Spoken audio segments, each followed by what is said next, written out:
Hey, hello, and welcome back to KenOnWheels. I'm really sorry for being inactive, and let's get started with today's video on the Volkswagen Polo 1.0 TSI. Well, the Polo now gets the 5th generation GTI style bumper with partial splitters finished in matte black, and you get the honeycomb style mesh grille on the upper and lower bits, and you still have the old halogen bulbs, which is a big no no when the whole market is moved on to the LEDs. Well, apart from that, there's nothing major on the front. It remains simple and classic. Now, moving on to the side of the car, you get the same old, plain, boring looking alloy wheels. Well, they are 16 inches and they're accompanied with Goodyear rubber. Nothing great, could have come up with a better design for the facelift. And then you also get the partial side skirting, which gives you the GTI feels again. Now onto the rear end, we have the fully LED tail lamps, TSI badging on the right, Polo badging on the left, and the beautiful Volkswagen logo in the middle, which also acts as the boot release.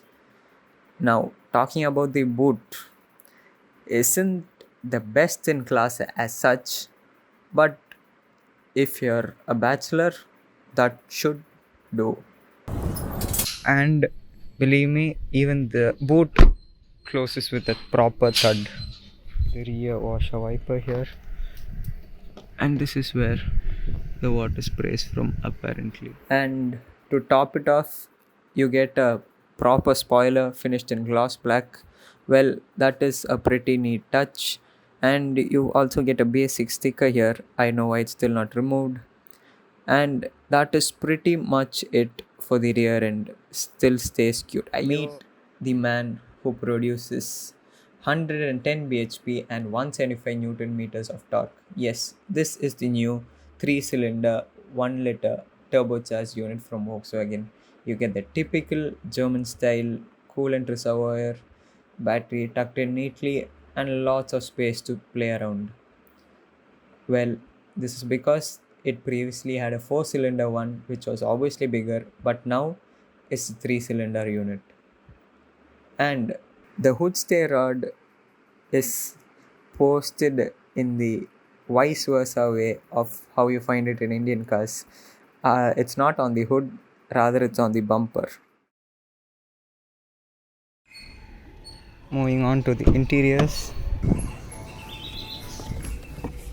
you get the same old boring tachometer and speedometer setup with the small mid.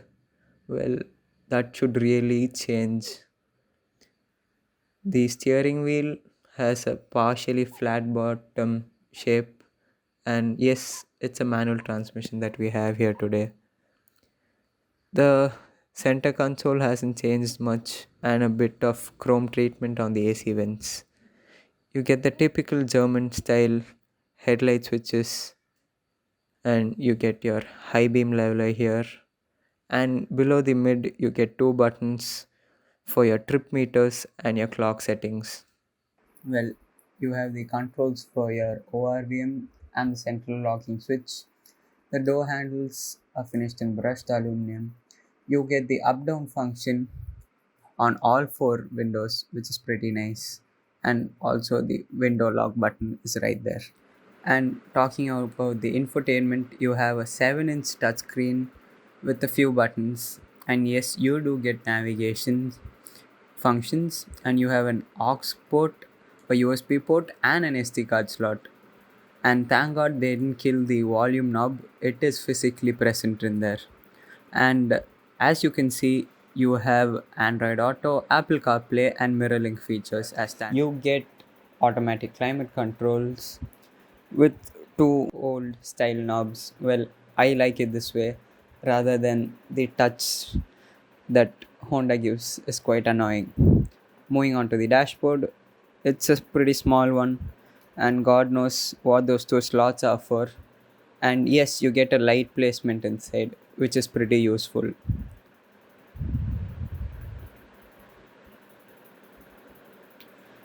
And in below the center console, you do get twin cup holders in the middle and a small storage space below the handbrake, and you get an adjustable armrest which folds back, but the storage inside is pretty small. It's that small. And now you also get a auto dimming inside rear view mirror. Well, the sun visor on the driver's side does not get a mirror, however it does get a ticket holder strap. And moving on to the passenger side, you do get a mirror, but there is no light placement, and honestly not a big deal.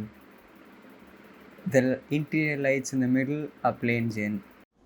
Now, getting into the back seat of the Polo, first impressions are that it's a really tight and cramped space, especially because of the all black interiors. But then there are few good bits, that is, you get rear AC vents, a charging socket, and also a cup holder. Not bad. Now, coming to the bad bits, knee room is really poor, and I'm just 5 feet 7, and knee room is like packed for me. Under thigh support too is not that great considering the price range of the Polo. Well, the overall recline angle is fine, and the headrests do a good job, although there are only two headrests, and you also get a parcel shelf behind. Well, you get two hooks on each side of the B pillars to hang your clothes and other stuff too.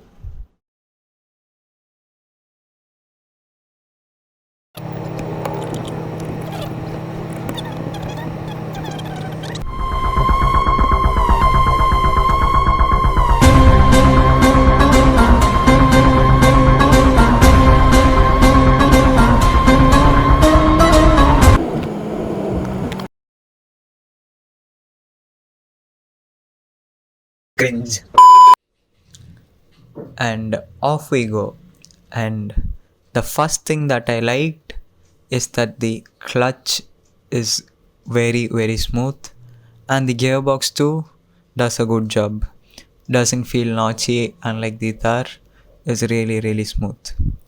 Now, the steering weighs up as the speed increases and has a nice feel to it. Now, talking about the main man in the house, the performance. Well, you definitely feel some turbo lag up till 2000 rpm, but above 2000 rpm, it's a whole new world for the Polo. She does pull, but then you also have to remember that it's a 3-cylinder petrol unit, and it does become a bit noisy when revved really hard. But then it is not as bad as the other 3 cylinders out there, but it doesn't give up on the 3-cylinder characteristics. Apart from that, the mid-range punch is amazing. I really loved it. Well, now coming to the brakes, they are adequate enough for a stock car, but then if you're going to have performance mods done, then you should consider upgrading your brakes too. Apart from that, they're absolutely fine. Now, talking about the overall ride quality and the suspension setup, well, it does feel like a German car, truly, because it is more on the stiffer side, and it does feel good, especially the steering feedback. But then, considering our road conditions, these are not the most ideal suspension setup that you would want, especially on a hatchback on a budget. So that is something that is kind of a hit or miss. So you either look at the performance side, which is the brighter side, or the comfort side. It's totally up to you and how you look at it. And now, coming on to the conclusion, who should buy a Polo? Well, if you're a sucker for horsepower and torque under a budget of 10 lakhs, then the Polo is something that you should really consider. as it has good mod potential just like the older GT. And now,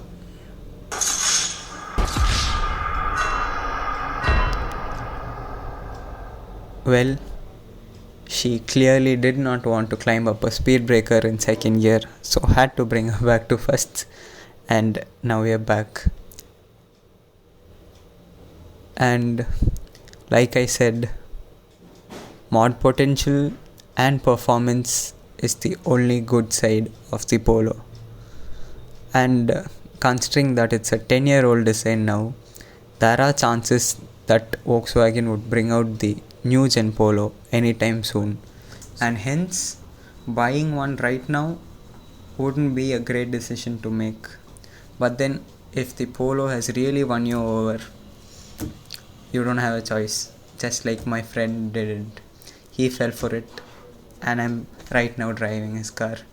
And I gotta admit, it is really nice. I do like it, but then it's way too old.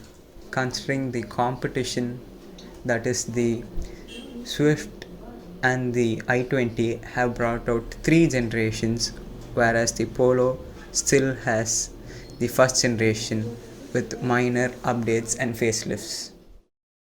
Now, coming to the negatives of the Polo, it really misses out on a lot of features, starting from the keyless entry, the start stop button, LED headlights, and it even misses out on a proper rear parking camera.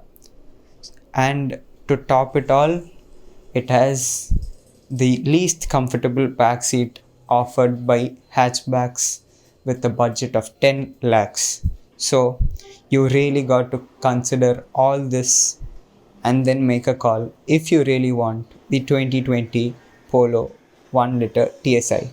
Thanks for watching. Ciao.